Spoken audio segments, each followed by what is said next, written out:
कांग्रेस के राहुल गांधी अपना जनेऊ दिखा रहे थे, कभी ललाट पे चंदन घिस रहे थे। कांग्रेस पार्टी के वो लीडर जो डिसीजन मेकिंग में हैं, वो उन लीडरों का जो है जनेऊ बड़ा मजबूत है, तो उनमें दिक्कत है। राहुल गांधी में कहीं कोई दिक्कत नहीं है। जो बटोगे कटोगे जो का मामला है, यह तो हिंदू धर्म खुद ही जातियों में बटा हुआ है, और जो देश के संसाधन हैं उससे जो SC ST OBC समाज कटा हुआ है। तो हम तो पहले से बटे हुए हैं, और बहुजन समाज संसाधन से, हिस्सेदारी से, भागीदारी से पहले से कटा हुआ है। तो SC ST OBC तो पहले से बटा और कटा हुआ है, वो है कहाँ नक्शे में। ये तो मुसलमान भी सवर्ण हिंदुओं के सताए हुए हैं, हम दलित भी सवर्ण हिंदुओं के सताए हुए हैं। हमारा और मुसलमानों का रिश्ता तो दर्द का रिश्ता है। जब कभी भी हम घोड़ी पर चढ़कर शादी करने के लिए गए बारात लेकर, किसी मुसलमान ने हमारे ऊपर पत्थर नहीं फेंका। जब भी हम आरक्षण की बात की, आरक्षण की लड़ाई लड़े, कभी कोई मुसलमान हमारे खिलाफ आकर खड़ा नहीं हुआ। कभी भी हमारे मूंछ रखने पर कभी किसी मुसलमान को दिक्कत नहीं हुई।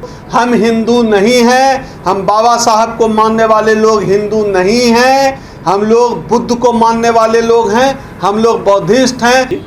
अभी जयवीर जी यही तो कह रहे थे कि कांग्रेस भाजपा से अलग कैसे। कुछ मामलों को छोड़ दें तो इस पार्टी का पूरा जो स्ट्रक्चर है, यह स्ट्रक्चर भ्रमनिकल है। खासतौर पे कांग्रेस पार्टी का आप संगठन के अंदर जो आप ढांचा देखेंगे, वो पूरा भ्रमनिकल ढांचा है।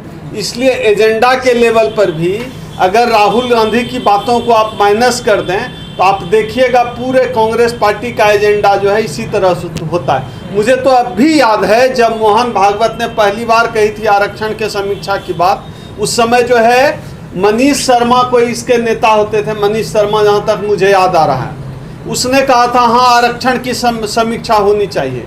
तो जो बीजेपी का जो अप्रोच होता है, वही अप्रोच कांग्रेस का होता है मोटा मोटी एजेंडा के लेवल पर। लेकिन हाल के दिनों में जो है, पिछले 2 दशक से भारतीय जनता पार्टी ने धर्म का ऐसा खेल खेला, धर्म की चाशनी में राजनीति को ऐसा लपेटा कि जो है कांग्रेस चारों खाने चित्त हो गई। कांग्रेस ने शुरुआती दौर में आप देखेंगे जब बीजेपी का चल रहा था धर्म वाला मुद्दा, उस समय कांग्रेस के राहुल गांधी अपना जनेऊ दिखा रहे थे, कभी ललाट पे चंदन घिस रहे थे, और वो अपना हार्ड हिंदुत्व के जो है पैरेलल में, बीजेपी का जो हार्ड हिंदुत्व है उसके पैरेलल में कांग्रेस अपना सॉफ्ट हिंदुत्व लेकर आई थी। लेकिन उस समय सवाल ये उठने लगा कि अगर जनता को हिंदुत्व ही चाहिए तो फोटो स्टेट या जीरोक्स हिंदुत्व लेकर क्या करेगी। असली वाला कॉपी जब मौजूद है, बीजेपी तो असली हिंदुत्व है, बीजेपी से ज़्यादा थोड़ा ही कांग्रेस कट्टर हो सकती थी। इसलिए कांग्रेस उस मामले में फेल हो गई। असली हिंदुत्व उपलब्ध है तो कोई फोटो स्टेट क्यों लेगा। अब जो है हाल के दिनों में जो सामाजिक आधार बसपा की तरफ से तैयार हुआ, या सोशल मीडिया की वजह से पूरे देश में जो मध्यम वर्ग तैयार हुआ SC ST OBC कम्युनिटी का, वो अपने अधिकारों को लेकर हो गया सजग। चाहे EVM का सवाल हो, चाहे जाति जनगणना का सवाल हो, चाहे रिजर्वेशन का सवाल हो, चाहे प्राइवेटाइजेशन का सवाल हो, चाहे जाति जनगणना का सवाल हो, इन तमाम सवालों पर SC ST OBC कम्युनिटी मुखर हो गया। और ख़ास तौर पे अपने हक, अधिकार और भागीदारी के सवाल पर यह कम्युनिटी बहुत मुखर हो गया। और सब लोग जानते हैं कि इस देश में कमंडल का जवाब मंडल से दिया जाता है, और इतिहास इस बात का गवाह भी है। तो इस कमंडल का जवाब मंडल से देने के लिए राहुल गांधी को यह बात समझ में आ गई। कुछ लोग उनके सर्किल में ऐसे आ गए कि उनको यह बात शायद समझा दिया हो, या फिर जो मल्लिकार्जुन खड़गे जी कांग्रेस के अध्यक्ष बने, उसके बाद जो है सोशल जस्टिस जो है कांग्रेस के एजेंडे में आ गया। अब तो ये दिखावा है राहुल गांधी का, जो सामाजिक न्याय की बात कर रहे हैं। राहुल गांधी का तो मैं बिल्कुल दिखावा नहीं मानता। वो आदमी ड्राई ऑनेस्ट है, वो आदमी अपनी तरफ से परफेक्ट है। मेरी राहुल जी से मुलाकात है, उस आदमी में कोई दिक्कत नहीं। दिक्कत है कि राहुल गांधी के सराउंडिंग में, या कांग्रेस पार्टी का जो डिसीजन मेकिंग वाला जो धड़ा है, कांग्रेस पार्टी के वो लीडर जो डिसीजन मेकिंग में हैं, वो उन लीडरों का जो है जनेऊ बड़ा मजबूत है। तो उनमें दिक्कत है। राहुल गांधी में कहीं कोई दिक्कत नहीं है। राहुल गांधी चुनाव के पहले भी जाति जनगणना की बात कर रहे थे, चुनाव के बाद भी उस मामले पर राहुल गांधी अडिग दिख रहे हैं। इसका मतलब उस आदमी में कोई बेईमानी नहीं। एक बात तो तय है ना, सत्ता पक्ष या भाजपा वाले भी मानते होंगे, राहुल गांधी का बड़ा से बड़ा दुश्मन भी मान सकता है इस बात को कि राहुल गांधी कुछ भी हो सकता है लेकिन जातिवादी नहीं हो सकता है और सांप्रदायिक नहीं होगा, यह बात तय है। हाँ, उसकी पार्टी के लोग होंगे और हैं। आरएसएस ने कह दिया कि जाति जनगणना करा लीजिए लेकिन उसका राजनीतिक फायदा ना उठाया जाए। अब ये पहले तो मैं आरएसएस पे ही जवाब देता हूँ। आरएसएस जो ये मूर्खतापूर्ण बात कर रही है, आरएसएस वाले बताएं, ये जो अंबेडकर, सुनील अंबेडकर जिन्होंने प्रेस कॉन्फ्रेंस किया है, मोहन भागवत बताएं, बिना राजनीति, अगर जाति जनगणना का राजनीतिकरण राहुल गांधी ने नहीं किया होता तो क्या ये मोहन भागवत और आरएसएस को इस पे जवाब देना पड़ता? कहीं बिना राजनीतिकरण के इस देश में या पूरी दुनिया में, मैं तो इतिहास का विद्यार्थी हूँ, मैंने विश्व इतिहास पढ़ा है, आज तक बिना किसी मुद्दे का राजनीतिकरण किए इस देश में किसी भी समस्या का समाधान नहीं हुआ है। मामले का राजनीतिकरण होगा। आप बताइए, जाति जनगणना के लिए तो हम लड़ रहे हैं 1.5 दशक से, ये कोई नई मांग है क्या? मंडल कमीशन की तमाम सिफारिशों को लागू किया जाए। आप मेरे 16 साल पुराने भाषण, कॉलेज जमाने में जब मैं भाषण देता था, उस समय मैं कहता था कि मंडल कमीशन की तमाम सिफारिशों को लागू किया जाए, जिसकी जितनी आबादी है उसको उतनी भागीदारी दी जाए। तो हम तो 15-16 साल से मेरे जैसे लाखों लोग लड़ रहे थे, लेकिन हुआ क्या? कहीं कुछ हो रहा था। जैसे ही इस मुद्दे को जो है राजनीति ने पकड़ा, यह राजनीतिक मुद्दा बना, खास तौर पे राहुल गांधी ने इस मुद्दे को उठाया, तो इतना भी नमक हराम नहीं होना चाहिए, नैतिक बेईमान नहीं होना चाहिए। राहुल गांधी ने इस मुद्दे को राजनीतिक मुद्दा बनाया। राजनीतिक मुद्दा बना तभी तो आरएसएस को इस पर बयान देना पड़ रहा है, नहीं तो आरएसएस इस पर क्यों बयान देती? लालू यादव ने क्या कहा? लालू यादव ने कहा कि हम बीजेपी आरएसएस से कान अमेट के जाति जनगणना कराएंगे। अपने बोल रहा है, अभी कराएगी। आरएसएस बीजेपी को जाति जनगणना कराना पड़ेगा, कोई रास्ता नहीं है, और कान पकड़ के करवाएंगे। इसी आरएसएस बीजेपी से करवाएंगे। आपको क्यों भरोसा हो रहा? आरएसएस बीजेपी चाहती है कि हिंदू के नाम पर सब इकट्ठे रहें। अभी योगी जी ने बयान भी दिया, बटोगे तो कटोगे, तो वो क्यों जाति जनगणना कराएगी?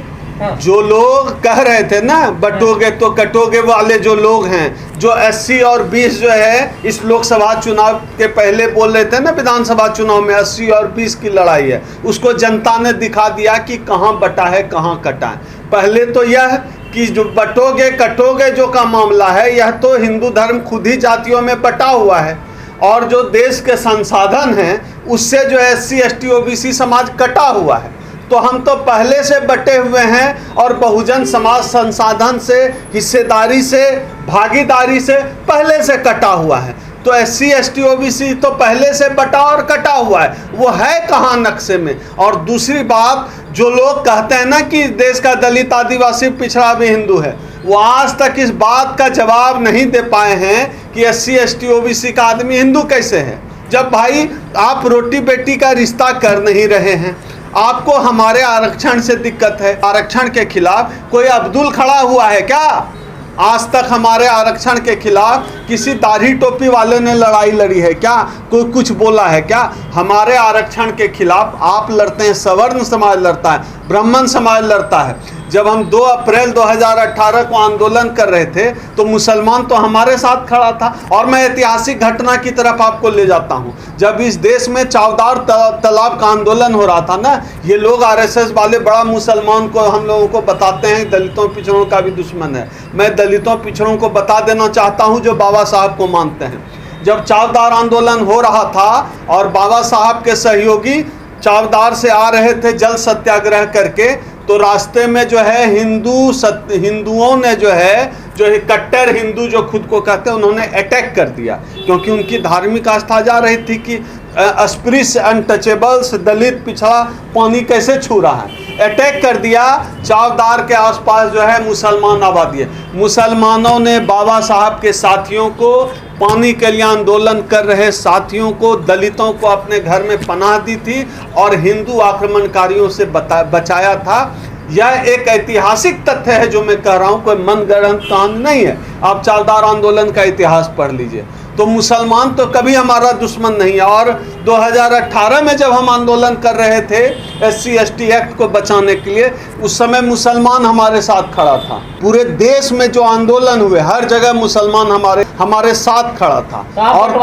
और सवर्ण समाज जो है हमारे खिलाफ था। तो दलित समाज, पिछड़ा समाज देख रहा है कि कौन उसका दुश्मन है, कौन उसका साथी है। ये तो मुसलमान भी सवर्ण हिंदुओं के सताए हुए हैं, हम दलित भी सवर्ण हिंदुओं के सताए हुए हैं। हमारा और मुसलमानों का रिश्ता तो दर्द का रिश्ता है। हम दोनों ही सवर्ण पुरुष हिंदुओं से सताए हुए हैं। तो हमारी कोई हिंदू मुसलमान में, हम इनके न हिंदू में आते हैं न मुसलमान से हमारे दुश्मन। मुगलों का वंशज मानते हैं, आप भी मानते हैं क्या? वो क्या मानते हैं वो जाने, हम तो बाबा साहब के वंशज हैं। लेकिन वो कभी हमारे आरक्षण के खिलाफ नहीं हुए।